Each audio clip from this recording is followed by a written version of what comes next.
December 4th meeting of the T&E Committee to order. Let's start with roll call, please. Gandelas. Here. Ortiz. Present. Foley. Here. Vice Chair Davis. Here. Chair Cohen. Here. You have a quorum. Thank you. Our first item is just a review of the work plan. We don't need to take a vote on this, but the Rules Committee took a vote to drop the stormwater permit annual report from today's meeting. And we will now move on to item D. Since there's no consent calendar, we'll start with item D1. This is our City Infrastructure Strategy Quarterly Status Report. Kip. Thank you, Chair Cohen. I'm going to turn it directly, Kip Harkness, Deputy City Manager. I'm going to turn it directly over to Erica Garafo, our resilience strategist, to lead us through this quarterly report. Thank you, Erica Garafo, Lead Resilience Strategist. And we'll just wait for the presentation to come up.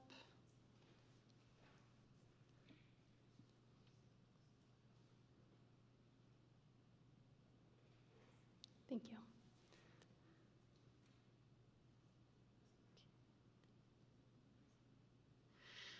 In July of 2024, the City of San Jose completed the first year of the City Infrastructure Strategy. With the completion of the first year, the strategy has now been refined to better align with new opportunities, evolving needs, and the current operating and capital budget. The 5 updated objectives that now make up our strategy are climate ready and climate smart, modern and sustainable mobility, clean energy resilience, water resilience, and natural environment restoration. This updated infrastructure strategy streamlines the city's focus, adding new work streams and adjusting existing ones to maintain momentum while addressing emerging priorities. The 19 updated and new work streams supporting these 5 objectives, as illustrated above, the updated slate of work streams strengthens collaboration across city departments and builds on partnerships with our external agencies like Valley Water and PG&E to address the city's infrastructure goals more effectively. Each quarter, the workstream drivers and their respective departments develop their committed key results for each initiative within the city infrastructure strategy. At the end of the quarter, we evaluate each workstream on completing their planned key results and assign an overall rating of green, yellow, or red. As you can see on the slide, we had a pretty green quarter.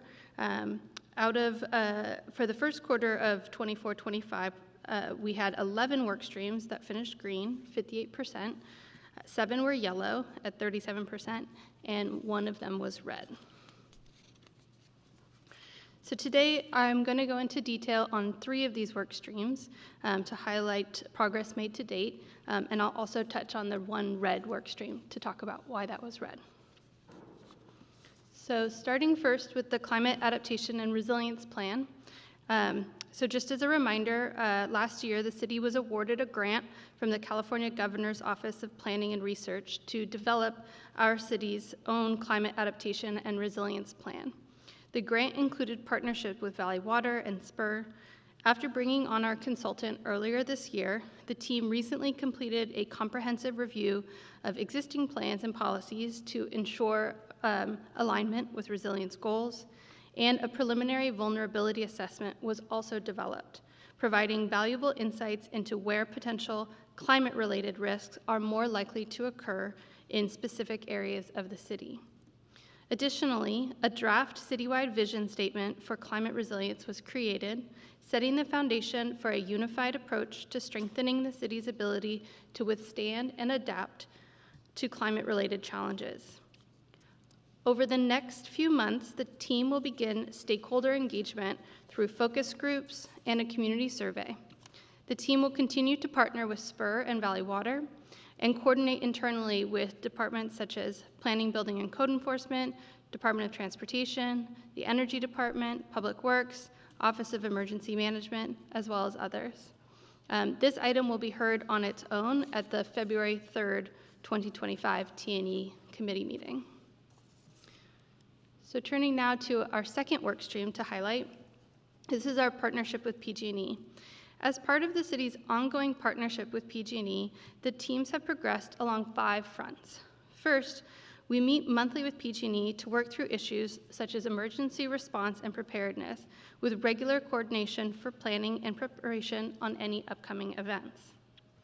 Last week, staff from Public Works joined PG&E for a 2-day session on ways to streamline our interconnection permitting for development. As the city progresses on our climate adaptation and resilience plan, we're excited to have PG&E at the table sharing the work that they've done to harden their infrastructure and provide data that will help inform the city's work. Last month, staff hosted a downtown electrification needs session with PG&E and city representatives from Public Works, Energy Department, Office of Economic Development, Planning, Building, and Code Enforcement, City Manager's Office, and the Department of Transportation to explore major development projects impacting electrical demand growth. As part of our monthly coordination meeting with PG&E, staff from Public Works and the Energy Department conducted an information session on the electric vehicle fleet and charging infrastructure needs to enhance collaboration on future charger build-out. The continued close collaboration with PG&E has already proved valuable as teams throughout our organization are working hand in hand with PG&E to improve services throughout the city. And lastly, one of the major reasons why we added the regional wastewater facility land use and construction coordination as a work stream is because of the quickly growing list of projects happening all around this area.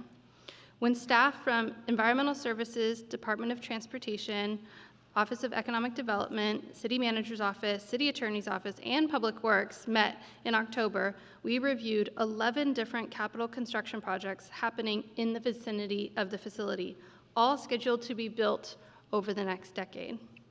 From this meeting, staff identified the need for enhanced internal coordination between the various departments. Key outcomes included improved communication on land use priorities, understanding the overlapping project timelines, and deconflicting roadway and traffic impacts on plant operations and construction projects. The meeting also proved a platform for staff to learn about the various projects and raise potential issues for the group to continue working collaboratively. The results, the completion status for all of the Q1 individual key results within each workstream is detailed in Appendix A of our accompanying memo. The in progress, as the October through December key results, are also detailed in the memo in Appendix B. So we'll be back in February 2025 for our next update. Kip, back to you to close. And that's all that we have. We'll entertain any questions or comment from the council. All right, thank you, Erica, for the report. Let's start with public comment. We have no public comment. Okay, start with Vice Chair Davis. I don't have much. I just want to say thank you for starting the regional wastewater land use coordination. I think that's a really important body of work, and over the last 8 years have kind of heard multiple different plans for sites and don't even have a clear sense of whether those plans overlap on specific areas. So very much appreciate that you're coordinating and that you're getting all the different departments in the room. Thank you. Thank you. I have a couple of questions. Just to follow up on that first, I am obviously very appreciative of that work up in Alviso. It said 11 projects. Are those capital projects that are related to the wastewater treatment plant, or those include other projects like the Microsoft project and other construction activity that will be happening nearby? Yeah, that includes all of those additional projects like the Microsoft data center that's going in, the widening of Zanker Road, the LS Power transmission coming in, and we really wanted to stack all of those up with the things that are in the regional wastewater facility capital improvement plan, like the dewatering facility and all of that. Decommissioning of the current drying. Yes, exactly. And in addition, obviously, we're hoping that there will be some people coming in to start doing work to do economic development on the land around it. So I assume that's part of that as well. Exactly, and that's part of the reason that we think the coordination is so important. It's not only very complicated from a straightforward capital standpoint, but making sure that we can set a pathway where that 159 acres of economic development land is primed to go means that we're going to really have to have that coordination well in hand.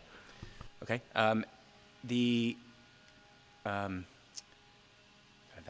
blower outside just like distracted me. I forgot my next question, but I'll go on to my next. We're hearing that one. I know, we're talking about a couple electric leaf blowers in a minute. I saw, that was my question. It was a red on that item. Is that was apparently because of a missed meeting or just a rescheduled meeting? And what was the red for Yeah, there? that's correct, Councilmember. So originally, our key result was to have that meeting in September.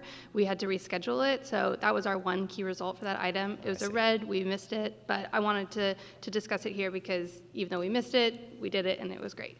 Okay, we're holding ourselves to a pretty high standard if missing we one are. meeting means that we're red on a category. but Yes, I I don't, appreciate that. Kip gives me a hard time for that too, but yes, we hold ourselves to a very high standard. And along those lines, I saw yellow on the urban tree canopy community forest item. Is there an explanation? I mean, I know we're making progress. We're planting a lot of trees. There's a lot of good work happening. What is it that's keeping that from being green at this point? So we had two key results for that item last quarter. One was to execute an agreement with the Forest Service, which was complete. And then the second was to planting with community strong strategies in the districts that they manage, and that one had not been started yet. So we got one, we didn't do the other. Together, it's a yellow. I see. We don't have a metric in there for number of trees planted or some of the sort of the larger goals? We have in the past, we have had number of trees planted. That was not put forward by the department this time. And in addition, I know there was a tree inventory that's occurring. That's getting that complete is also not a key metric for this category? It wasn't one of them that we presented, but I'm happy to bring that back as a suggestion for next quarter. It just feels like there's a lot happening, and it's not doing ourselves justice to say, hey, we're not achieving this goal with all the work that's going on. It's a fair point. Yeah, okay, thank you. And then my last question, under climate adaptation resilience plan, you mentioned a comprehensive review of plans and ensuring alignment. Can you give a little bit of information about that? I'd be happy to. So part of what, as the project manager for that one, part of what I was trying to do was we already have a lot of work that's happened in the city. We've got general plans, we've got different elements, we've got the county has plans like the multi-jurisdiction hazard mitigation plan. So there's all these things that could potentially have resilience or adaptation components in them. And I wanted to make sure we were reviewing all that to make sure we weren't going to go forward with something that was either in conflict with that, in competition, or if there was already something that the city had put out in policy-wise that we were building on that. Okay. There's been some congregating recently of South-based cities talking about the coastal plan.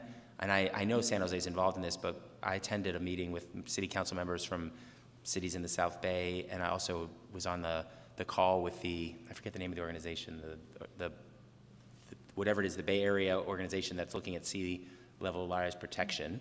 There's a new plan being approved this year that cities have to follow. There was mention at that meeting, people from other cities talking about, San Jose is much bigger, they're doing a lot more, but there wasn't really, I wasn't sure how connected San Jose was to that, and whether other cities are going it alone, or how much San Jose is helping coordinate, given that we're half the county. Yeah, we are on many of the standing committees that group is part of, and after that meeting, they actually missed an invite to staff, so we're coordinated into future meetings of the ones that you were in, and we're making sure we're going back and double checking to make sure that we've got the right staff assigned to the right working groups, especially with all of the work that we're doing, because we've had a lot of good people on there, but they haven't necessarily had the totality of all of the work that we're doing. So we're doubling our efforts as a result of that meeting to make sure that we're fully looped into that. Thank you. Yeah, because Vice Mayor and I were at that meeting, and I know there was staff from Mountain View and Palo Alto and Sunnyvale. There weren't any city staff from San Jose, and I wasn't sure where the breakdown occurred. Yeah, they'd issued me an invite about 24 hours before the meeting, and I wasn't able to make it, but we're in the loop now, and we'll have better participation in the future. Great. Thank you. That's it for my questions. Do we have a motion to accept the report? So second. All right, we had a motion from Councilmember Candelas and a second from Councilmember Davis. Let's vote.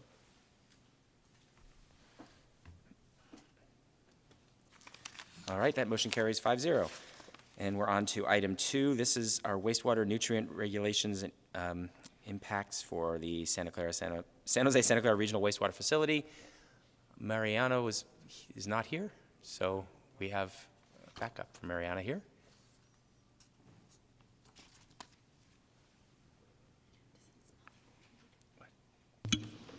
Mariana is not here. She is ill today.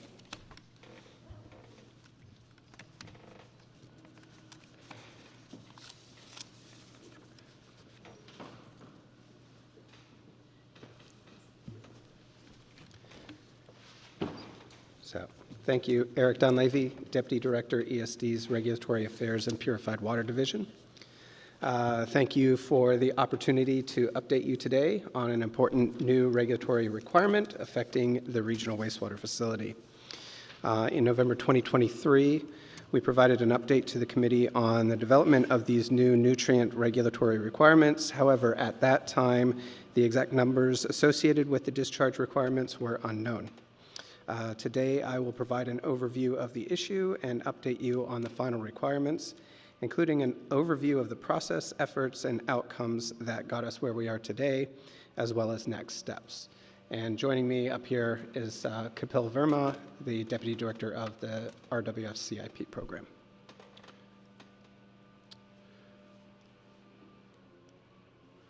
So, a quick overview and reminder about the RWF, which has been operating continuously since 1956 and has been providing wastewater treatment for much of Silicon Valley. It's the largest tertiary wastewater treatment facility in the West, and there are certainly larger facilities in Southern California, but they do not treat their wastewater to the same high standards as the RWF achieves. The facility serves approximately 1.5 million people and over 17,000 businesses spread across 8 cities and unincorporated portions of Santa Clara County. The facility is subject to multiple regulatory discharge permits under the Clean Water and Clean Air Acts. So regarding the Clean Water Act permits, the facility is subject to a number of these permits, which are known as National Pollutant Discharge Elimination System, or NPDES permits. These permits are reissued and updated every 5 years to reflect changes in operations and changes in regulatory requirements. The facility has an individual NPDES permit that governs the general O&M, requires pretreatment and other programmatic requirements, and contains most of the water quality requirements at the regional wastewater facility. The facility is also subject to a separate regional permits that are issue specific, for example, PCBs, mercury, and nutrients, and the nutrient permit is the topic of today's update. So this map shows the location of all wastewater treatment plants that discharge to the bay and are subject to the nutrients permit. And it's notable that our facility on the lower right discharges to the lower South Bay, which is the shallow, more environmentally vulnerable region of the bay. Our discharges have the greatest effect on the lower South Bay, but they do travel north into the South and Central Bays, so we also influence those areas as well. San Francisco Bay has long been recognized as having high nutrient levels, meaning nitrogen and phosphorus, but factors like high turbidity, strong tidal mixing, and biological controls have prevented the negative environmental effects of high nitrogen from occurring in the bay. For perspective, compared to other large urbanized estuaries, the nitrogen levels in the bay are in the top 90th percentile. And it's worth noting that many of these other estuaries like Chesapeake Bay and Puget Sound and others have nitrogen management requirements imposed upon them, whereas San Francisco Bay has not had these same requirements until very recently. The bay has been intensely studied for decades, including tracking nutrient levels and environmental responses to nutrients. And around 2010, a change in the response to nutrients was detected. While that change did not result in poor environmental conditions, it represented a trend toward negative conditions. Concerns about that trend led to the first group nutrient permit for wastewater treatment plants in 2014, and neither that initial permit nor the 2019 reissued permit restricted nutrient discharges. So why do we care about nitrogen? Well, it's the fertilizer or fuel that algae use to grow, and with high levels of fuel, it's possible to get out of control algae growth. That excessive growth will lower dissolved oxygen levels in the water as the algae die and decay, and widespread low dissolved oxygen can suffocate fish and other wildlife, resulting in large die-offs. Some algae also produce toxins that affect wildlife, humans, pets, and livestock. Effects from toxic algae include sickness, paralysis, and even death. If toxin-producing algae are present, excessive algae growth can also increase the amount of these especially harmful algae, causing environmental impacts beyond low dissolved oxygen.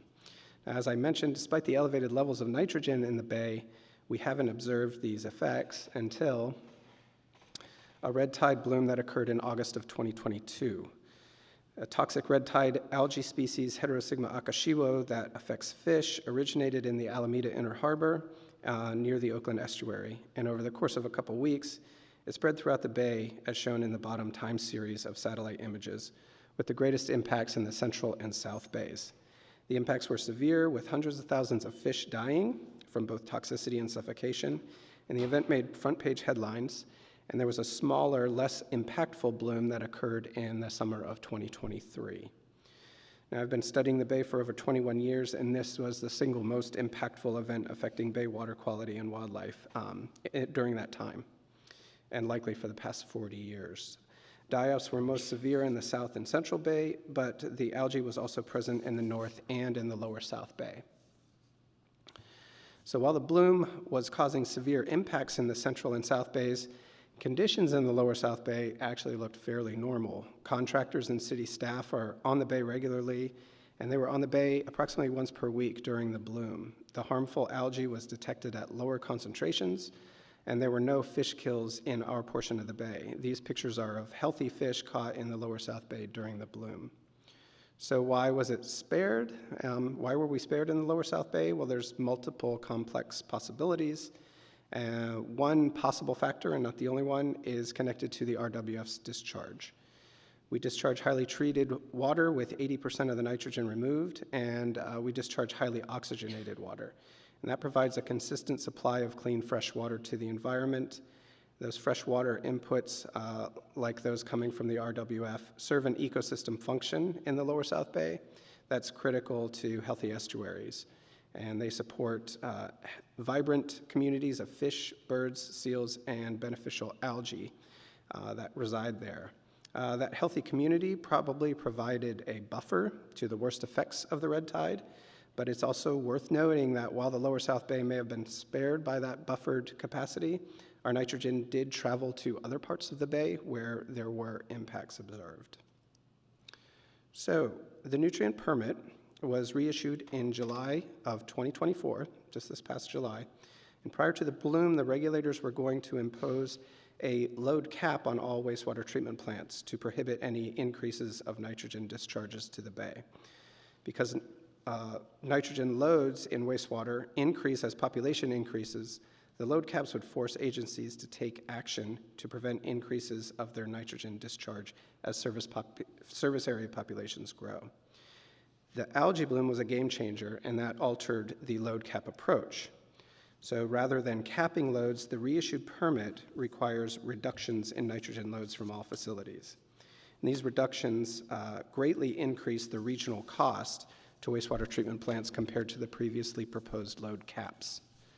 The general requirement is that nitrogen reductions must be implemented over the next 10 years in order to achieve an aggregate load to the bay that will lessen the impacts of any future blooms to acceptable levels. So our regulators have implemented this by imposing an interim limit that must be complied with from 2024 to 2034. The interim limit will effectively be a load cap to prevent increases, and the final limit will reflect the required reductions that must be achieved in 10 years' time. And this is the most significant regional regulatory action affecting wastewater treatment plants in decades, and it's estimated to cost upwards of $11 billion regionally to upgrade all treatment plants. Now, from January to May of this year, city staff actively negotiated directly with our regulators and through coalition partnerships with other wastewater treatment plants. Recall that I described the already significant nitrogen reductions achieved by the RWF, and this performance sets us apart from other facilities in the region. And the expectation prior to the initial draft permit was that the RWF would not receive significant reduction requirements because our facility already significantly reduces nitrogen discharges. However, the initial draft limits for the RWF unfairly held the facility to a much higher nitrogen reduction standard than was being required of other facilities. Through our negotiations with the regulators, we were successful in achieving a fair interim and final limit for the RWF, and these are proportional to our size and flows compared to other facilities in the region. This successful negotiation for a fair and proportional limit likely saved the RWF an estimated $200 million in additional capital costs. Now, we've been proactively evaluating actions necessary to remain in compliance with the anticipated future limit under the pre-bloom load cap scenario. After a comprehensive study, the RWF identified treatment process upgrades to maintain nitrogen loads through 2051, which involves upgrading our existing secondary basins. However, the new load reduction requirements are more stringent than the previous load cap requirements.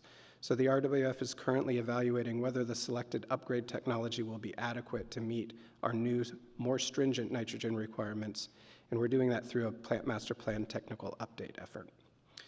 Challenges to maintaining nitrogen at the RWF, as described in the accompanying memo, include increased nitrogen loads to the RWF as population increases, and the elimination of an existing nitrogen removal pathway that will occur because of a required upgrade to our solids handling process. Removing additional nitrogen over time is challenging, and as our service area grows, and it will require additional actions. So some of the potential actions that the RWF is considering are the treatment process upgrades I already mentioned, which are likely foundational to meeting our regulatory requirements. Other options that may play an important role and that we are also studying include expanding recycled water and nature-based solutions. Non-potable recycled water diverts water and nitrogen loads away from the bay, thus reducing our nitrogen discharges. Nature-based solutions send treated wastewater through a constructed natural system, such as a horizontal levee that mimics a marsh plain or an engineered wetland. Nature-based systems sequester and beneficially use the treated wastewater and nitrogen, and this reduces the amount of nitrogen entering the open bay where harmful algae blooms can occur. As also described in the memo, purified water projects for potable reuse are not a nitrogen reduction pathway due to the concentrated waste stream associated with them that contains high nitrogen loads. However, if these projects are paired with a nature-based solution project or other treatment option, then nitrogen reductions can be achieved. So to wrap up, we'll continue our proactive engagement in the science and regulatory development of nitrogen impacts and nitrogen regulations. We'll take positions based on sound science, and we also want to ensure that we have stability in our future targets. And now that we have a long-term target for nitrogen load management, but recall that I mentioned permits are reissued and updated every 5 years. And managing nitrogen is going to be challenging enough. So we're aiming for stability of those new targets because a moving target that is updated every 5 years will make long-term nitrogen management untenable.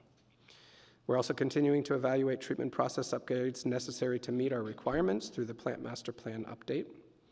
And finally, we are actively exploring alternate nutrient management actions like the recycled water and nature-based solutions projects that I mentioned. And with that, I'm happy to take any questions. Thank you. Important work. Do we have any members of the public here? No, we don't have any public comment. Not for this item. Okay. Start with Councilmember Davis. Thank you for the report. The horizontal levee, is that what you called it? The nature-based solution, the horizontal levee. Do we have space for that? Or would that require working with Valley Water to put in place, or working with them on the purification anyway? I'm just curious what that looks like, because it sounds like that's going to be necessary as we try to preserve as much of our water supply as possible and increase purification. So there has been a very preliminary evaluation of opportunities around the regional wastewater facility. And in terms of a horizontal levee, one of the opportunities that has been identified is along the future South Bay shoreline flood control levee. But the final alignment of that levee is still being determined. But that is a future opportunity that could be pursued. It would require working with Valley Water, as you mentioned. Is that our property or their property? Remind me. We've talked about this a lot in TPAC, and I can't remember. Yes, it's probably what we're looking at, and as Eric said, the final alignment hasn't been determined yet, but we're looking at what are the options, including that in either property that we turn over to them that we now own, or property that we currently own. So both options are being explored, and with the idea of how can we deal with both the nitrogen and also potentially support the future direct potable reuse, which will have to deal with the elimination of the reverse osmosis concentrate, which, as Eric mentioned, is also has a high nitrogen load. So there's potential for us to figure out a way to use these horizontal levees or other nature-based solutions to deal with these regulatory requirements as well as our desire to expand. But that's all actively part of the ongoing conversations and negotiations and are at a very preliminary level in terms of where the nature-based solutions would be. Well, and if we can, I mean, it sounds like it's a potential triple win, which of course means it's going to be a really hard negotiation, right?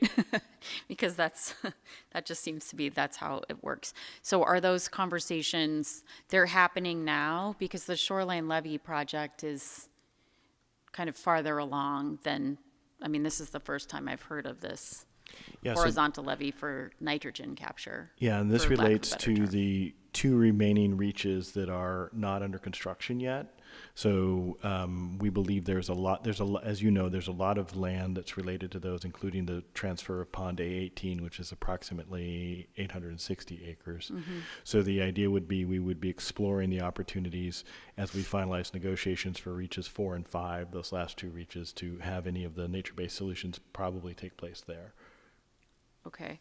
And to that point, is this coming from the state or is this EPA, these requirements? Yes. Both? Yes. So the permit itself is given to us by the state, but it is under the Federal Clean Water Act. So the EPA empowers the state to implement the NPDES permit program. And so are we working with IGA on the need for more certainty as opposed to every 5 years? I'm guessing ROI on this kind of a horizontal levee type project or any other nature-based solution is going to be longer than 5 years? Yes. Yeah, we're, as Eric indicated, we're advocating in that, very much strongly in that direction, because these types of capital projects, and Kapil can speak to this with more detail and force of authority than I can, are really, 5, 10, 15, 20-year projects. And so if the goal line on regulations keeps moving every 3 or 5, right, it's almost impossible to implement these kinds of projects without having to do very expensive rework. And especially when you have a systems of systems like the regional wastewater facility is with all of the other interconnected projects. So the longer the time frame of certainty, even if it means it's a higher level of standards that we have to meet, we'd much rather have certainty for 20 years right, and have to meet a higher standard than it might change in 3, it might change in 2. right. So are we getting our IGR team involved, or is this just at the regulator level for now? We're having internal discussions on what the best strategies Okay, are and and we're keeping all of our options open. okay, good, thank you. Thank you. Just continuing along those lines. So right now, we're building the horizontal levees as part of reaches 1, 2, and 3. That is part of the infrastructure that's being built, or on the outside of the levees. I assume that would be part of reaches 4 and 5 as well. Given that they're already building some of these natural systems, is the way this works that we would divert some of the outflow and then run it through those natural levees and it would filter before it goes into the bay? Is that the process that we would follow? That's the general concept of horizontal levees, yes. I think the challenge is getting the water out to those horizontal levees. And some of these have been piloted around the region as well on much smaller scales.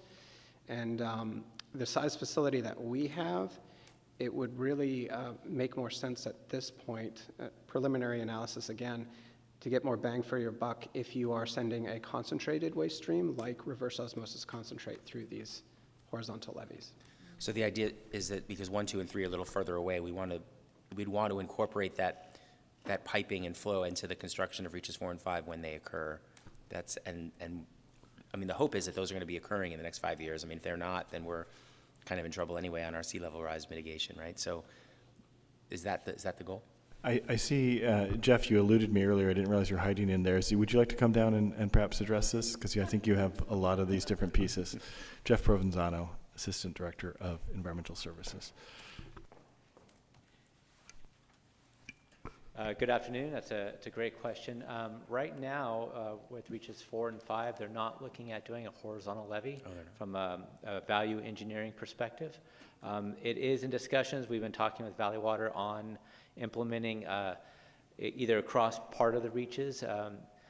For several years now, they did a project starting about 5 years ago on different methods of managing reverse osmosis concentrate and getting it through engineered wetlands or on a horizontal levee or some sort of nature-based filter prior to that concentrate getting out to the bay.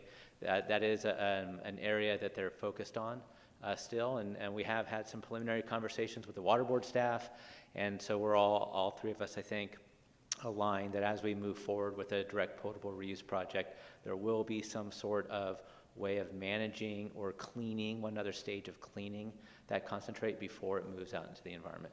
So so they are building that levee at the horizontal levee at Reach 3, right? But that's, so is it since they're already building it, is it too late to sort of try to incorporate something later and get some concentrate there? Is that what we're thinking, or would we try to then find funding to do some additional horizontal levee at Reach 4? All options are open right now, yes. And we're Reach 4 and 5 are right next door, and it's right there with Pond 18, which is right now is owned by the Regional Wastewater Facility. And so as that transfer hands potentially, how it's used and what it can be used for, that's also in discussion. And also some of the lands then around an expanded facility too. So there's lots of options available. It's really finding ones that are most cost efficient. Right. And there's also talk right now about where the tunnel dirt from BART is going to go. Obviously, some of that will be used to fill in and do some of these kind of operations. I know they're talking about that at Sunnyvale and some other locations that might be closer to the tunneling, but are we engaged in that conversation as well? Yes, we are. We'll be finalizing a right of entry for Valley Water in the next month or so to start bringing in those spoils and storing them on RWF lands right next to where that levee will be. So we're working with them on that also. Okay. And this isn't quite related, but would we also potentially be using some of that dirt for the reclamation and filling of our drying ponds? That, not yet. I mean, we'll have to work with Valley Water on that or find more dirt when the time comes. Right now we're focusing on some of our old biosolids and filling those in, consolidating and filling those in. We won't yet begin to back out of the sludge lagoons and the drying beds for about 4 to 5 years from now. But they're not going to be digging anyway until about 4 or 5 years yeah, from now. so the dirt's going to be available time. probably between 2028 and 2032, so probably perfect timing for that as well, so something to consider.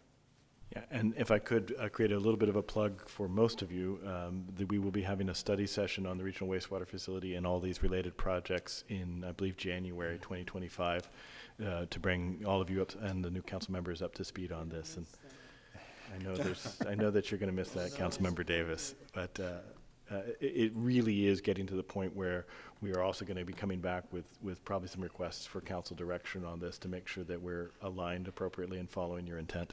Yeah, that's an important topic. Those of us that are on the TPAC understand it better, I think, but it's true that most of the rest of the council probably would be helpful to have some of that. The other question I have is about the levels. So the interim limit of 5,400 kilograms per day. Where is our current level? Where is it today? Great question.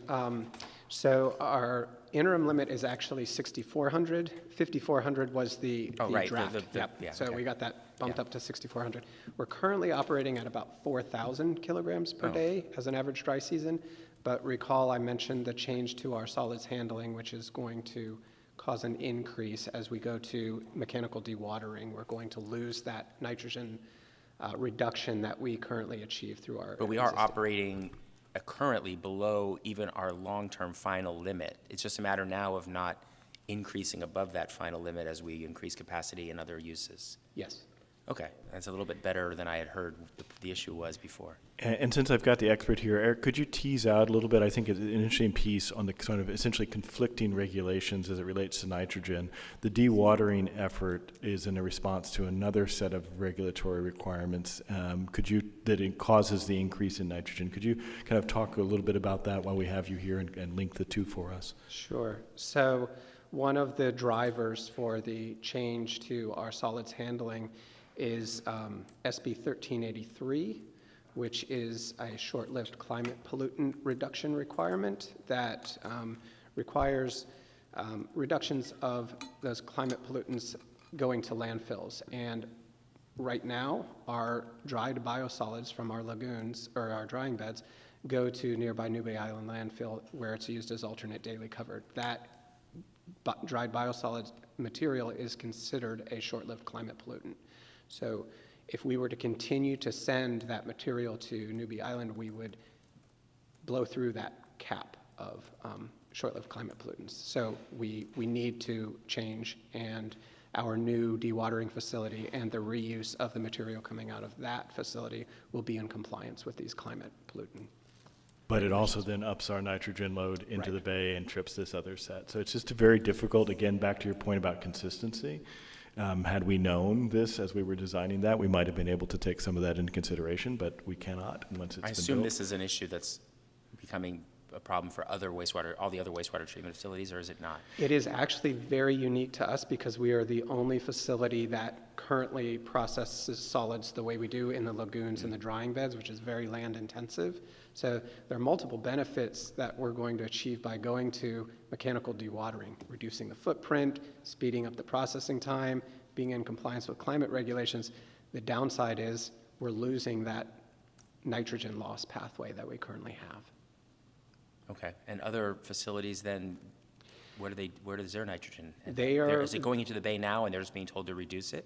Yes. So they're starting from where we were before and they'll be able to do it in a pathway that's more appropriate given the new levels?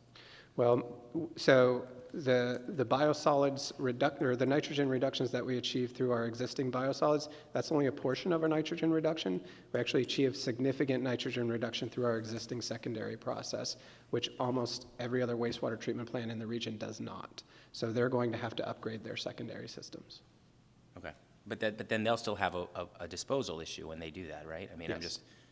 there's nothing special about our waste that has more of a nitrogen issue, right? I mean, so I'm assuming that this, so I guess the issue before was that we already had a lower level and that caused us trouble. Is that because they're asking us to reduce from that level and others are reducing from a higher baseline and don't have to achieve the same reduction? That's exactly what the issue was with the initial draft reductions, or the draft requirements. They were requiring us to reduce from an already reduced level.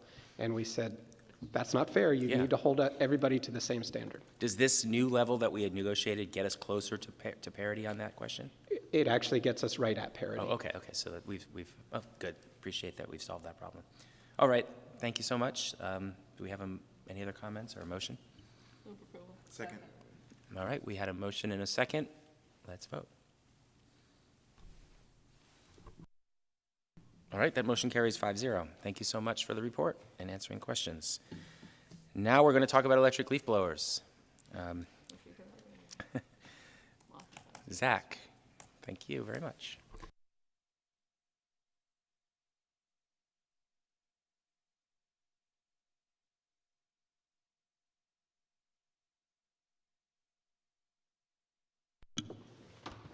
Good afternoon. Zach Strike, the Acting Director of the Energy Department, joined here by Kate Ziemba, Senior Environmental Program Manager and Team Lead of our Programs Team, and Sarai Rojas, Power Resources Specialist 2.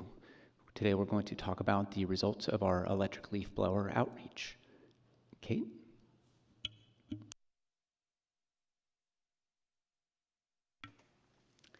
Good afternoon, council members.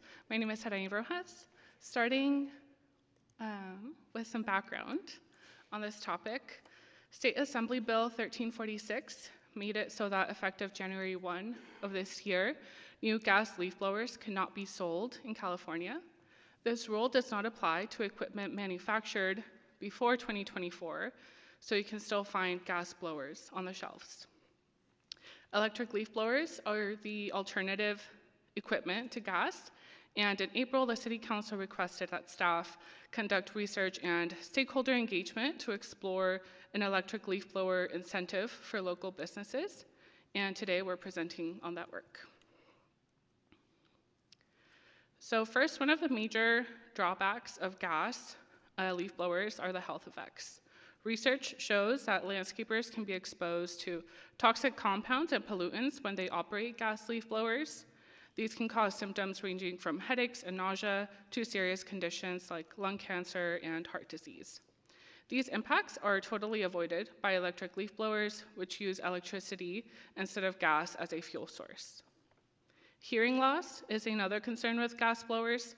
At the operator's ear, a gas leaf blower can be as loud as 90 to 105 decibels, and just 2 hours of exposure at 90 decibels can cause hearing damage. Continual exposure to loud noise can cause stress, anxiety, and other serious conditions. Electric leaf blowers are generally rated quieter than their gas counterparts, helping prevent the adverse impacts of noise. These health impacts are especially worrisome since workers who perform this work are historically from environmental justice communities, which are already disproportionately afflicted by air pollution and other health risks. We found that there are nearly 1,400 landscaping businesses in San Jose with an active business tax license, and over 90% of these have 5 or fewer employees. This is also a largely Latino demographic.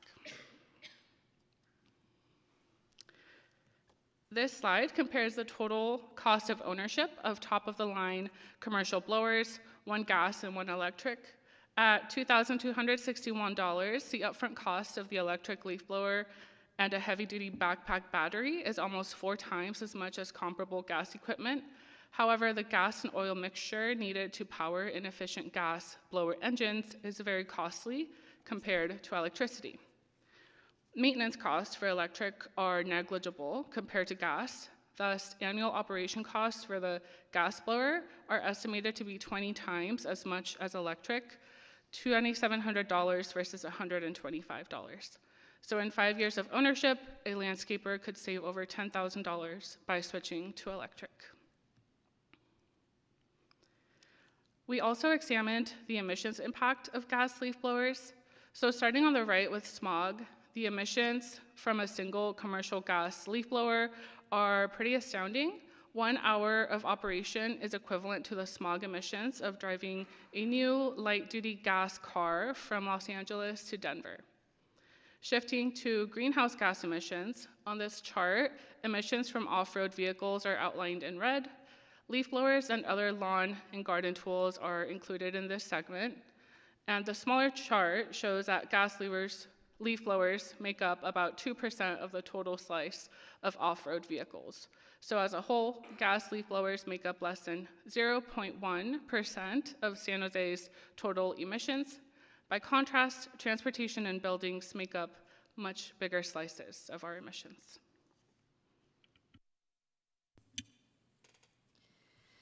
We looked at the statuses of ordinance and leaf blower programs in the region. Many California cities and towns have implemented bans on gas leaf blowers, citing noise, environmental, and health concerns. These include Oakland and in Santa Clara County, Los Gatos, Los Altos, Palo Alto, and Menlo Park. Several nearby cities also have programs to aid the adoption of electric leaf blowers, and the most common model is a post-purchase rebate for businesses and a smaller rebate for residents. Staff evaluated 3 key criteria for a potential program for commercial landscapers. The first is the ability to bring down the upfront cost of electric equipment, which will be very important for micro businesses.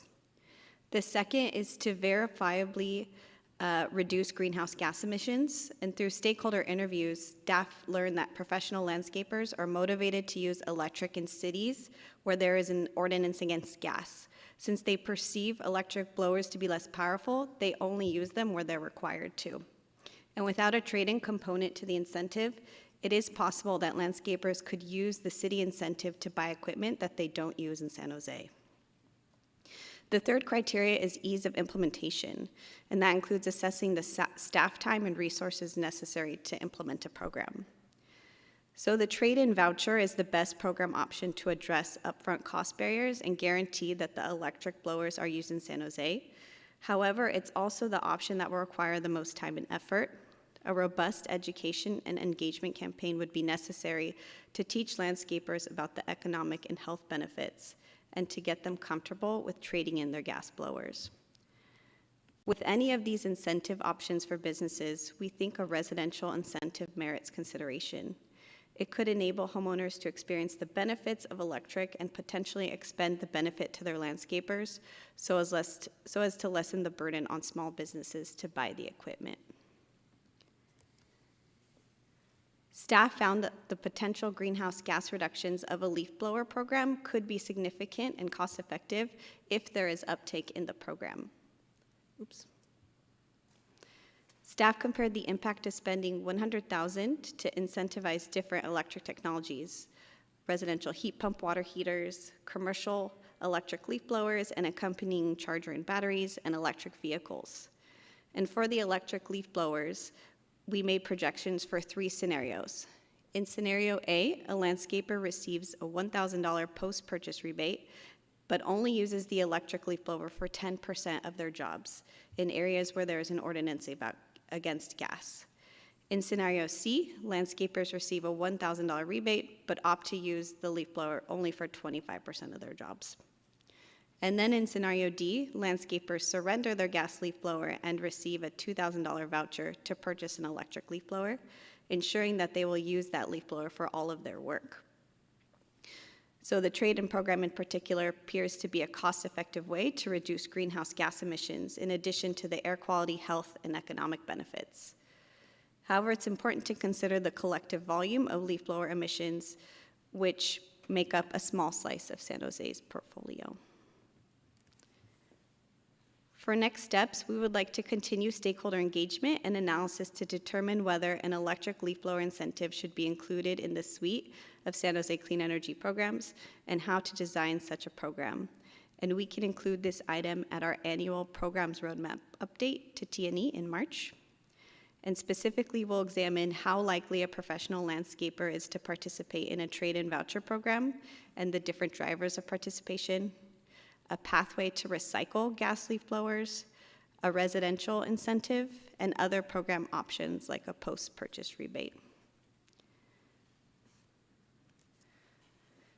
To conclude, our recommendation is that the committee accepts the staff report on the status of the leaf blower market in San Jose. And with that, we're happy to take your questions. Thank you so much. Do we have any public comment on this item? We have no public comment. Okay, then we will start with Councilmember Ortiz. Thank you, Chair. I also want to thank our staff for their work on this very important item and for paying attention to the needs of our landscaper community. Especially want to appreciate the perspective lent by the Office of Racial and Social Equity that there are serious equity concerns with leaning on Latino small businesses to shoulder an undue burden here, especially with so many concerns of how it will affect their business. I do want to be clear, I do support the pursuit of moving towards the need to address climate change, and I am willing to entertain conversations around that. I just think as we enter these discussions, we need to be sensitive and aware of how this may impact some parts of our community over others. But I'm also mindful of the health effects of the prolonged exposure to a gas blower, so I'd like to see a version of this that works.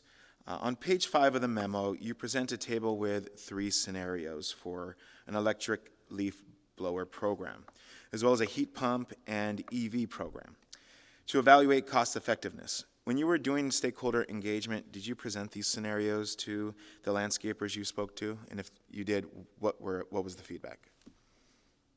No, unfortunately, at the time we did the interviews, we didn't have that analysis yet. Okay. Is there any, prioritization to getting feedback on the different scenarios? Yeah, definitely. We would want to understand, especially how comfortable they would be with the trade-in component of the incentive, and also the level of incentive that would get them to take action. Is there any plan right now to obtain that feedback, or? Yes. Pending your feedback today, Okay. that's definitely top of mind in our next steps for interviews. Wonderful. Really appreciate that. Look forward to hearing any sort of feedback in March. Thank you again for your attention to our local small businesses and for the need to address climate change. Thank you. Thank you, Councilmember. Councilmember Candelas. Thank you, Chair. Thank you, staff, for your presentation. I too share some concerns with my colleague, but I think ultimately we all want to get to a place where we're incentivizing our landscaping companies to transition to electric options, not just for the well-being of our planet, but for the well-being of the folks who are actually doing the work. Question for staff on, walk me through how we selected the folks we did the outreach to, and what did the outreach look like? Sure. So the outreach was pretty difficult, especially to find landscapers to speak to. Even though these were phone interviews, I offered to them, I speak Spanish, we have staff who speak other languages, and we also offered an incentive for their time. The means of outreach, I reached out to several neighborhood associations and asked them to help spread the word.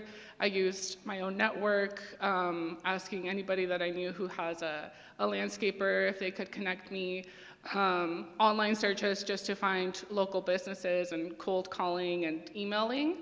And sorry, what was the second part of your question? No, it was very open-ended on. Okay. Yeah. Yeah, that's okay. what it looked like. All right, and then how many landscaping businesses did we talk to, ballpark? About five. Okay. Yes. All right. And so, I would implore staff to do a little bit better job reaching out than 5 landscaping businesses, considering how robust our micro business ecosystem is within the city of San Jose. So that's one, and reach out to the business associate, the Latino Business Foundation, I'm sure has folks reaching out to the different business association, the chamber, San Jose Chamber of Commerce, for example, or my office. I'm pretty sure there we have folks there. So that's one, and then the next thing I want to speak to is the trade-in voucher program sounds great.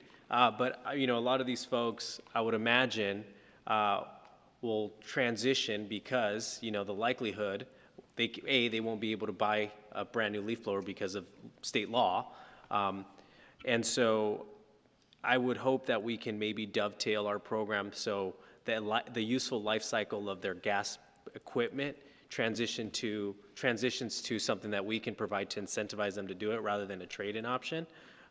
Because as a son of small business owners, I know that's usually how my dad transitioned his use of like some drills or some equipment to something else. So once the useful life cycle ends, you go to something else. So I think that would probably be more effective, and you'd probably get more participation that way. And then lastly, I would hope that the majority of the funds in this program, should it go forth, goes to the actual businesses and not to the residential homeowners who are savvy and who are activated and who tend to be more, in the know. And so, I like the idea of, residential incentives, but, I'd rather focus on our business owners rather than, residential homeowners who, if you have a home, you're more than likely able to afford an electric leaf blower rather than a gas one. All right, thank you. And with that, I'll move acceptance of the staff recommendation for the report. Second. All right, thank you, Councilmember. Now, Councilmember Davis. Thanks. I understand the program cost effectiveness table that you have here, but you also kind of talked about a little bit on the program options, how easy or hard it is to implement. And I understand, I guess I should ask the question. When you're talking about implementation, does that mean staff time and our own use of our own resources? That's correct. And did you include that in the program cost effectiveness table on the next slide? We did not. It's just $100,000 for incentives, and this is what it could buy you in terms of equipment. And emissions reduction. Correct.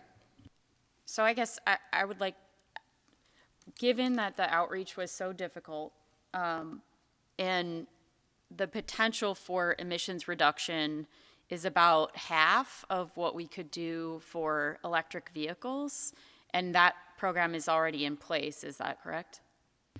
We are working to recommend that program option for fiscal year 25-26. Okay, and so this could potentially expand that and increase the reductions in that program.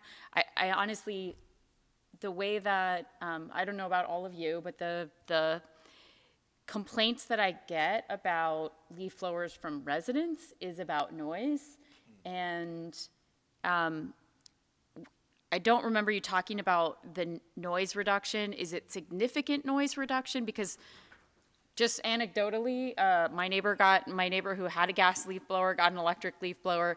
Doesn't seem that much quieter. It's still noticeable. What is the noise reduction? Good question. So they are generally rated lower in terms of decibels across the board. There's no research out there with an exact percentage of how much lower that noise might be. But it's also important to note that electric leaf blowers produce noise at a higher frequency versus lower from gas, and higher does not travel as far and can't penetrate buildings as well. So that is a benefit to consider. Okay. And then in terms of the effectiveness of the leaf blowers, the electric leaf blowers, when I got my briefing, you talked about the fact that there's sort of a perceived lack of equivalent effectiveness. So can you talk a little bit about what that entails, or what that looks like in terms of switching over, practically speaking, for workers? Yes, we did get feedback from some of the other stakeholders that we spoke to, that there is a learning curve, and training and education can go a long way, especially because while, yes, the top of the line commercial electric versus gas, they are comparable in terms of power, but if you want your electric to have the battery life that you need to get through a workday, there are some, I guess, strategic maneuvers you have to do and know when not to blow as hard as other times. So that is something that we'd want to explore more training and education on. So there's a learning curve for workers, so people have to be trained differently to use them. We would have to incorporate quite a bit of education, as well as the administration of the program is more difficult than it would be, and we're getting a lower level of emissions reduction, on top of all of the issues that my coworkers, my colleagues discussed for the small businesses and kind of the pain points for them.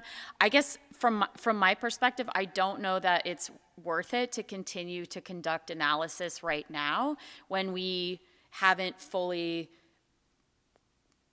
gathered all of the lowest hanging fruit. Like, I think this is something for later, and I say that as someone who asked you to go back and do this work. But when you came back with the amount of emissions reduction, it's really quite telling, and the fact that it's even just figuring out how to get engagement was really difficult, and it barely scratched the surface of the number of businesses that we know are out there. So I just feel like this seems like asking staff to continue to roll a boulder up the hill that doesn't need to be climbed yet. So I'm fine with accepting the report, but I personally don't think that it's the best use of your time to continue to pursue this avenue until we get through the lower hanging fruit and the programs that you're already planning to come back with, which have the potential to capture a lot more emissions reductions. That's my 2 cents. Thank you. Councilmember Foley. Thank you for the presentation. The fact that we have 1,400 or so gardeners in the city of San Jose who operate here, may operate in other cities as well, but you were only able to interview 5, shows me that we don't have a good enough sample of businesses out there. And it could be that people who own these businesses are really busy. They're trying to get in as many projects, as many homes as they can, and they don't see the benefit or the need to respond to a survey or to certainly take time out of their day when they're working to answer any questions. So have we considered an evening meeting possibly in an area? I'm sure you have the business licenses, so can't we tell where they're predominantly located? So we might be able to hold an event, an educational event in a community center near them. Is that a possibility? Yes, I think definitely considering where your feedback lands today in terms of next step on engagement, that is something that we'd like to consider. We do have their addresses, so a postcard could be a means to get them to come out to an event. Great, and maybe offer to feed them pizza or something to get them out there, and definitely make it in the evening, because they're not going to take time off of their work to come out and answer a survey. I have some questions about, to Councilmember Candelas's point about the property owners, the residential owners versus the businesses. It seems to me that if we're going to offer an incentive, whether it's a voucher, whatever we decide, if we decide to go in that route, that it should be targeting the businesses and not the homeowners. The homeowners, many of them, first of all, hire their own gardeners who are out there to do the work. They may want a blower too, just for extra work, but really it's the gardeners who are out doing the work. So we should incentivize, if we're going to incentivize anyone, it needs to be the small businesses, and we need to make it easy for them.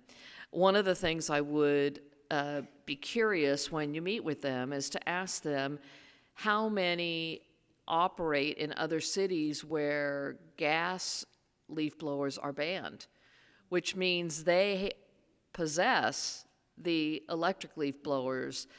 And you mentioned in your report that the incentive is great, but you're not sure they'd actually use them in the city of San Jose. Well, that's the point. We want to incentivize them to use them in the city of San Jose. So I think we're a long way from saying, yes, we're going to offer a voucher or whatever system, an incentive of any sort, until we get a lot more information from the users.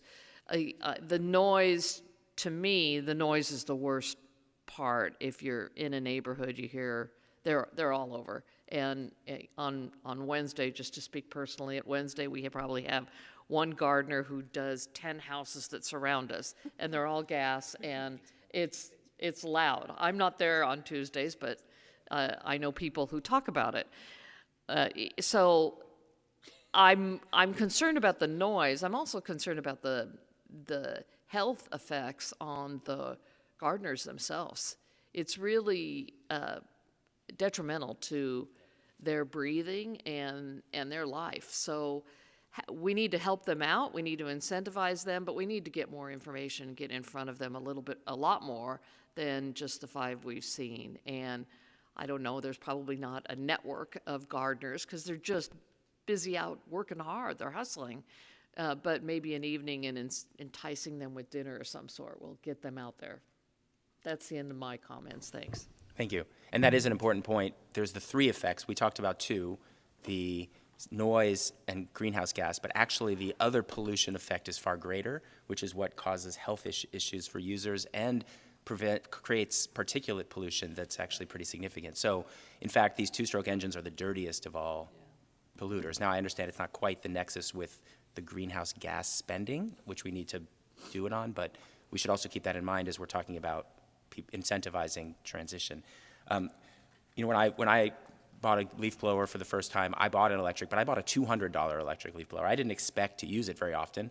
And back to the point, I mean, homeowners don't use them very often. You might go out once a week and do it, but if you're a business, you're using it 4 hours a day, every day. So we should be only putting this program in place for those businesses. We can tie it to business licenses. You have a business license in San Jose, then you can do a trade-in. It should be pretty straightforward for us to make sure that those are the people who are getting the benefit, not a resident who wants just to have a much more expensive leaf blower than the $200 one that I bought. You know, I don't use a gardener very often, but there's a guy in my street, and twice a year he comes and does some cleanup in my yard. He just did it last week. And I spoke to him because he was out there with his gas leaf blower blowing after he finished. And so I went out to him and I said, hey, if we offered you an incentive to trade that in for an electric one, what would you think? And he said, well, you know, these cost about $2,500. If you offered me about that amount of money, I would do it. I mean, he said that to me straight up. I mean, he'd done the research. He knew it. He doesn't like having to use it. He's a small business. He has about 3 employees, but the owner happened to be doing the work that day at my house, so I could talk to him about it. But my anecdotal evidence from one interview was that there are people who would do it. Now, we're talking about 1,300 businesses and offering 50 rebates, so we're not talking about some undue burden on all those who don't want to do it. But I have to believe there's 50 businesses in San Jose who would take advantage of that. I also believe that education is not just for the business, but for the people who hire them, to say, now that these businesses are offered a trade-in, here's an option for you to, you know, to encourage them to use it in your yard, and, you know, look for the businesses who have that and maybe make that be an incentive as well, because I get frustrated when I hire one and they use a gas leaf blower, knowing that that there's so many downsides to the use of the gas leaf blower. I've even said I'd pay my gardener an extra whatever per hour if I knew that they would use, you know, $10 more for the work if I knew they would use electric versus gas, right? So there's other methods of making this work financially for people. Clearly the finances, though, do work. I mean, there's a huge $10,000 savings over, 5 years. That's pretty significant savings. So it's an education. What other cities around us have done, in my mind, is backwards. They've banned leaf blowers, but they haven't all provided the incentive to convert. What I like about what we're talking about here is we're saying we're going to offer incentive to convert before we entertain a ban. But make no mistake, there will continue to be a public push in the city of San Jose for a ban. And, you know, without speaking to where we all stand on that, there will continue, as more cities around us ban it, there will be a outcry from residents of San Jose who say, why are all the other cities doing it and we're not? I like the idea of implementing something, helping our businesses transition, so that at the inevitable point at which that ban occurs, we've already helped them, as opposed to imposing something that actually is difficult for them. So I feel strongly that this is a worthwhile thing to continue to look at. I'm really excited about the work you've done, because when Councilmember Davis and I submitted this memo, we didn't anticipate the trade-in option, which actually is a much smarter way of doing this. So I'm really glad that you've done that research and provided that option, because the trade-in option says there's one less gas leaf blower out there, and therefore one more electric leaf blower to be used, and they're not just going to use it in the neighboring city. They've traded in their leaf blower, and I think that that's important. So thank you for that. And back to the life cycle question Councilmember Candelas raised, you know, one of the things about these two-stroke engines, they last almost forever. So one of the things about this is a very different kind of use than most engines that die, where you actually have to trade them in. Your water heater is going to last 10 years and you're going to have to replace it. These can last decades because of the two-stroke engine. Because they're so dirty and noisy, they last longer. So the ban on the sale of new ones will be very ineffective for a very, very long time. So this incentive actually does, I think, move the needle more than the ban of the sale of new gas leaf blowers. I think that's important to mention. Back to the staffing question. So this staffing here would come out of the programs fund in San Jose Clean Energy, right? It's not out of the general fund, is that right? That's correct. Okay, thank you. I saw in your report a mention of the City of Mountain View's program. where they have a partnership with the Day Worker Center to provide gardening tools for their, are we looking at that and thinking about how we might try something similar? I definitely like the innovative approach. We don't have a day worker center like Mountain View does, and that's the avenue where they were able to get those folks trained up. But I do like the model that we could explore. Yeah, I think we ought to pay attention to some of these things and see what we can do as well. That's great. All right, I think that's it. Oh, by the way, just to follow up, I asked my gardener. He said, "Oh, not just gas leaf blowers, right? We also have edgers." And I mean, he was excited about the idea of electrifying his entire portfolio. Not that that's as big of a deal at this point. They don't use them as much, they're not as noisy. They don't, but just know that there could be an appetite out there for a much wider array of electric tools that gardeners use. Thank you for that, and appreciate the motion from my colleagues. Oh, Councilmember Candelas. Yeah, I just wanted to piggyback on something that Councilmember Foley said about outreach. I want to also pitch maybe a Sunday outreach thing. Postcards great and all, but I think we have to think outside the box to this traditionally hard to reach, historically disadvantaged community with regards to how we talk to them. Yeah, I leave that to staff to think creatively, just like you did with the creation of this trade-in option, to Chair Cohen's comment. But that's all I got. Thanks. All right, thank you. Now let's move to a vote. Okay, that motion carries 5-0. Thank you so much. And we're on to our final item today, which is our Vision Zero status report. John Risto.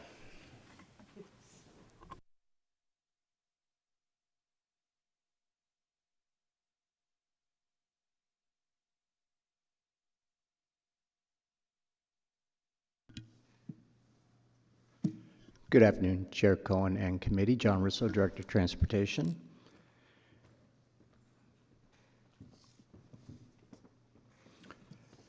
Today I'm joined by Lam Cruz, Transportation Safety Division Manager for Department of Transportation, Lieutenant Charles Mogia with the San Jose Police Department, and Jesse Mintz-Ross, the Vision Zero Program Manager.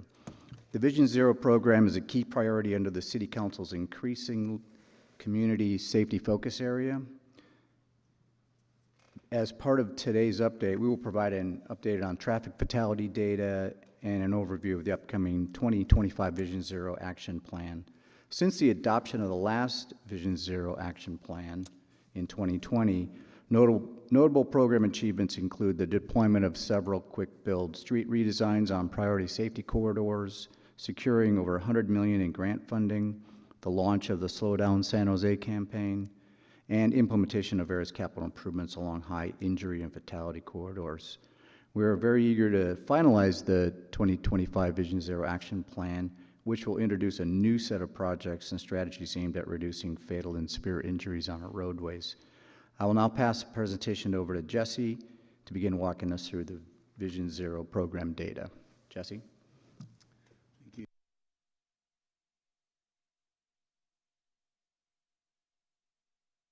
At the San Jose Department of Transportation. Thank you. Yes, my name is Jesse Mintz-Roth, and I'm the Vision Zero Manager at the San Jose Department of Transportation. I'll begin talking about traffic fatality trends in recent years. I want to acknowledge that when we review traffic fatality trend numbers, that they can feel very divorced from the actual people's lives they represent. They are our friends and neighbors, and we are working here through this initiative to try to reduce them.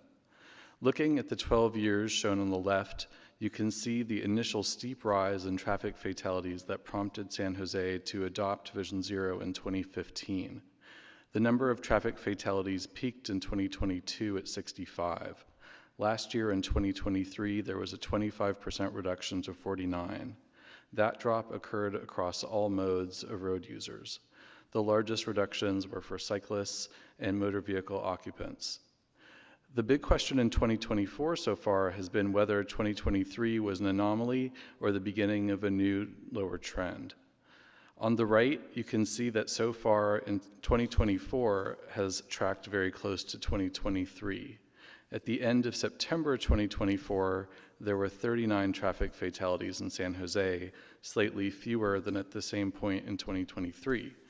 As of the end of October 2024, there are 44 traffic fatalities, the same number as in October 2023.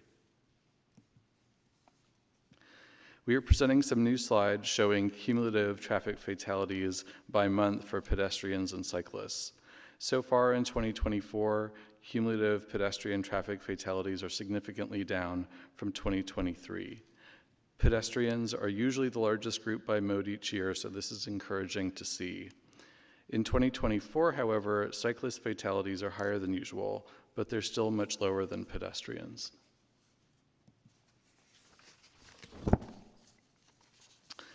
I will now transition to an update on the 2025 Vision Zero Action Plan. Since the Vision Zero program last presented to the Transportation Environment Committee in May, we have had 2 Vision Zero task force meetings where we've presented progress on the 2025 Vision Zero Action Plan, including taking public comments on the draft between them. The plan will have 5 priority action areas listed here, and I'm going to read through them on the next slides. The first area is to prioritize equity and vulnerable road users. The images on the right side of this slide better explain equity. In the case of the short person depicted in the graphic, they are provided infrastructure that creates a taller pedestal and a ramp to go up it, different from giving every area the same thing. The San Jose Equity Atlas has been created since the last 2020 Vision Zero Action Plan. On the map, darker purple colors indicate greater equity scores in the city, which mean higher concentrations of low-income households and neighborhoods of color. Potential projects will be scored for equity using these metrics. Vulnerable road users include people experiencing homelessness and older adults, pedestrians, and cyclists who are overrepresented in the traffic fatalities. Examples of some of the deliverables in this section include the Walk Safe San Jose Pedestrian Safety Plan, which focuses on making improvements for vulnerable road users. The Pedestrian Safety Plan included valuable input from our Equity Steering Committee that was formed during the creation of this plan.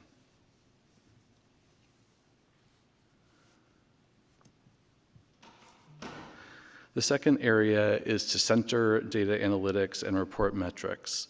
Our data work includes newer areas like post-project evaluations to understand how newly redesigned streets perform at reducing injuries. Improving and updating public-facing data dashboards is an area that received a lot of interest in the public comments. Since we first presented these slides to the Vision Zero Task Force in June, we have updated the specific numbers of deliverables on these slides. The third area is to strategize traffic enforcement. Delivering automated enforcement programs, red light cameras, and speed cameras will be the major deliverables under this area in the next few years. Working on this legislative priority was an important deliverable in the last action plan. We worked with other cities in California since 2017 to become one of 6 cities that is allowed to pilot speed safety systems for up to 5 years. Delivering speed cameras is a big program. They're a big undertaking that need a lot of resources, and even now has a large federal grant to fund it. Last week, on October 29th, DOT presented the speed camera use policy and impact report to City Council. The reports were unanimously approved, allowing the program to move forward. Engineering for safety is the fourth area. We do a lot of work under this area, such as slowing down vehicles, building street safety projects of many types, and redesigning the Vision Zero priority safety corridors. The 2025 action plan will include the updated priority safety corridor map that we presented to Council last year in 2023. It notably has twice as many street miles as the priority safety corridor map that was in the 2020 action plan. A focus area is school safety, building proactive safety improvements around schools. There are also new initiatives like daylighting, which was recently passed by the State Assembly and means removing parking spots near crosswalks in order to increase vehicular visibility of people crossing or waiting to cross the street. We have populated the numbers for a lot of deliverables on this slide. One of the new sections on the bottom of this slide is to monitor street safety bills that have passed the state legislature and to show San Jose's progress toward implementing them.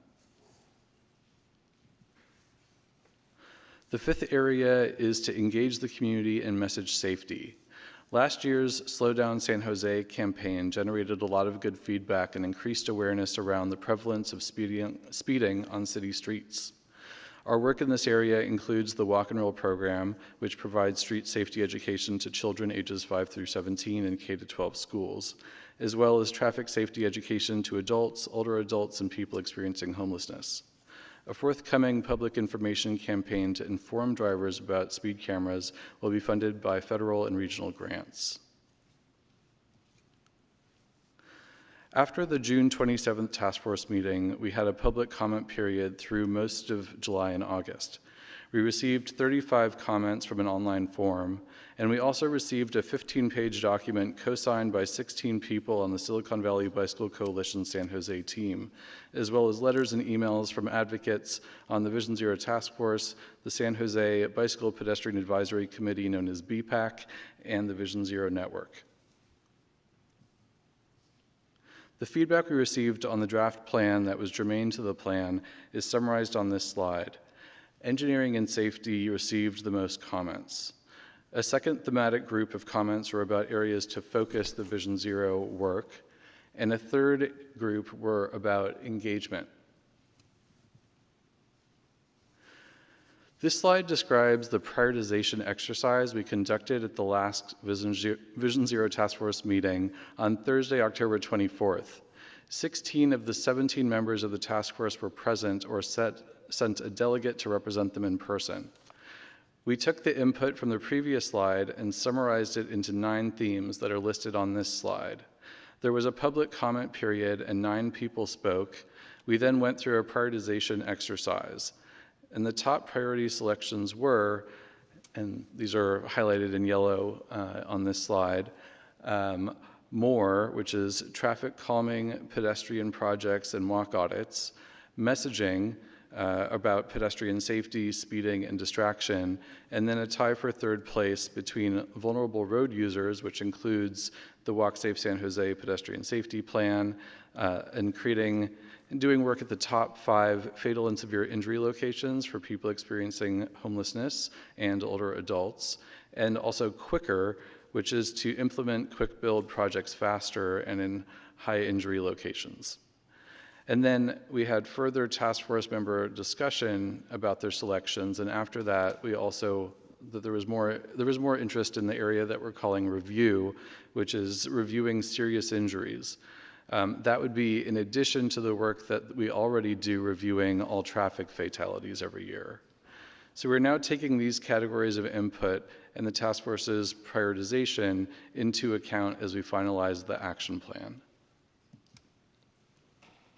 This slide shows the timeline for completing the 2025 Vision Zero Action Plan.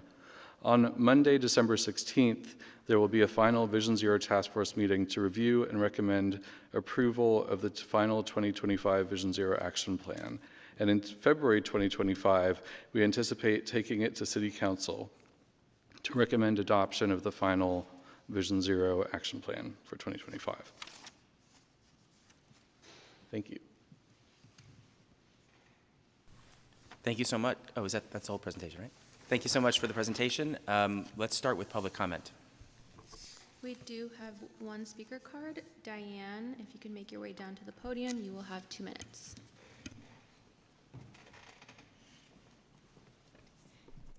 Good afternoon. My name is Diane Solomon, and I'm publicly commenting on behalf of your Bicycle and Pedestrian Advisory Committee. Despite limited funding, we appreciate the improvements, specificity, and effectiveness that Jesse Mintz-Roth and Team Vision Zero have brought to this program.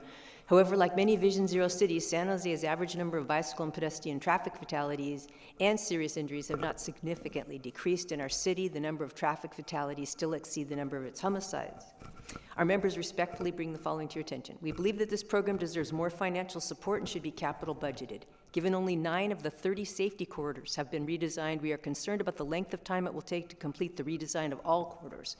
We ask that this program's dashboard be updated more than 2 times a year, and engineering for safety should be a high priority.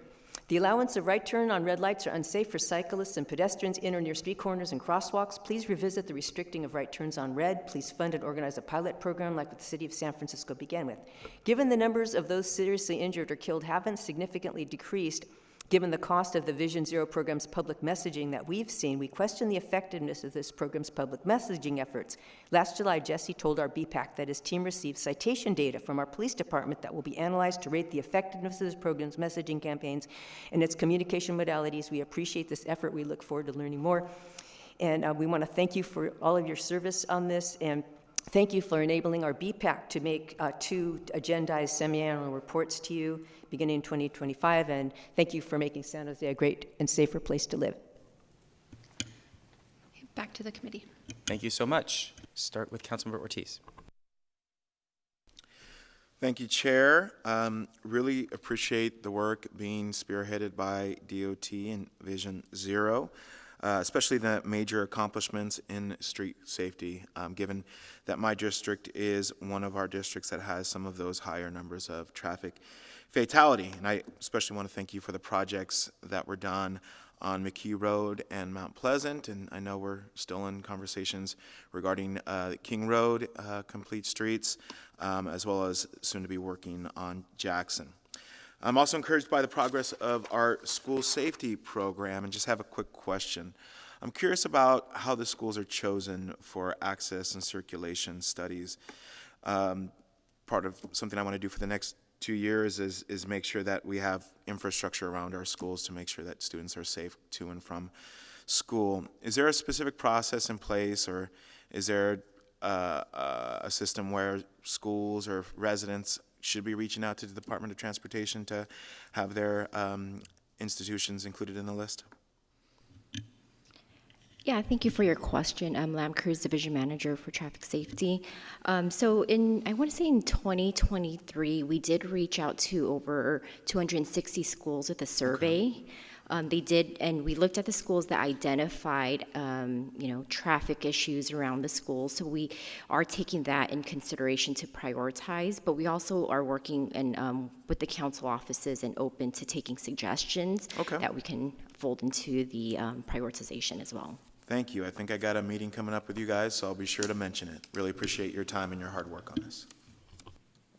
Thank you, Councilmember. Councilmember Foley, our Vision Zero champion. Thanks. Couldn't let you go by without first thanking you for the presentation and for Lam leading a real vibrant conversation with the task force a couple of weeks ago. It was the most energy that we had seen from the task force in the 4 years that I've been involved with it. So it was really, I felt it was very productive, and we came away with some focus areas that I think surprised us a little bit, but it puts the task force in a direction for the work plan of where, or the action plan of where we should put our resources, which are limited. But the whole idea that we can't go out and seek grants, or that we should, this study plan, this action plan, I should say, will allow us to go out and seek many more grants, and hopefully we will be successful once the plan is approved by City Council. I'm really happy to see it go forward. I think the task force is really doing some good work, and the community members who were present too were able to offer a lot of input to us at the last meeting. So our next meeting is coming up. I'd like to invite everyone to attend it who's interested. I don't know if we have a date, December 16th, I want to say, but is that right? Am I right? December 16th, I think at 1:30, and it'll be in the wings. Thank you very much. So you're all welcome to attend. This will be our last meeting, and after that, the plan will be brought to City Council in February for adoption. And that timing is important because we need to have it approved before we can apply for grant funding for some of these street improvements. And just today, I got a request from one of my schools saying, hey, can you help with create a safer intersection by my school instead of this sign that they put up regularly that gets knocked down? So I sent them over to my policy person. I'm sure they'll be reaching out to you for analysis on what we can do over there. So I really appreciate where we've gone with this and look forward to wrapping it up from the task force, but looking forward to seeing the work continue and seeing the reports come back here to T&E next year. With that, I'm finished, like and to make a I motion? will move acceptance of the report. Second. All right, we have a motion and a second. Actually, let me just make a couple comments and ask a question. I was in Seattle this weekend. I was driving around in one part of the city a lot, and of course, as a council member now, we always look at what other cities are doing and think, oh, why can't we do that here? First of all, I was jealous about how many roundabouts they had in their neighborhoods, but that's, you know, that looks like they were built that way from the beginning in many of these places, and clearly it's done a great job of slowing down traffic. I noticed a couple of interesting, signs on some roads. They were like similar to our slow down signs, but even more stark. Like one that was an outline of a person that said, one of your neighbors was killed here, please drive slowly, right on a stop sign, and it looked like an official sign. It might, and I don't know whether it was. That's interesting. You know, even signs like that around the city, obviously very noticeable, very good reminder. And I noticed on a neighborhood street signs that were in the neighborhoods that said 20 is enough. And it was very just direct and clear. And so I just, wanted to bring those back as some thoughts of other things we might be able to do to get the message out. One question about schools, again. There's obviously issues at school districts now with declining enrollment and closing schools. So we know traffic patterns will change, and I know Alum Rock in particularly is significantly impacted. If 8 or 9 of their 25 schools close, presumably, and same thing in Berryessa, 3 out of 13, people will now be driving from different places to the remaining schools. That will change traffic patterns and have an effect. So I'm just wondering if we're kind of looking at that, following it, and whether we might go back and reevaluate some previous studies based on what changes after the schools close. Yeah, that's actually a really good point. It's something that we should flag to our school safety team. That way we can see, when the changes will happen to make sure that we're evaluating it at the appropriate time and we're not doing it before. Right, I just wanted to, I guess that's the main thing, is to flag it and just be aware we might need to revisit some of the decisions about where traffic improvements were needed based on what happens in some of these districts. So, thank you. Okay, we have a motion and a second, so let's vote on this item. And that motion carries 4-0 with Candelas absent. And we are to the end of our meeting. We have open forum. Are there any cards? We have no public comment. Okay. Then we are adjourned at 3:08 p.m. Thank you, everyone.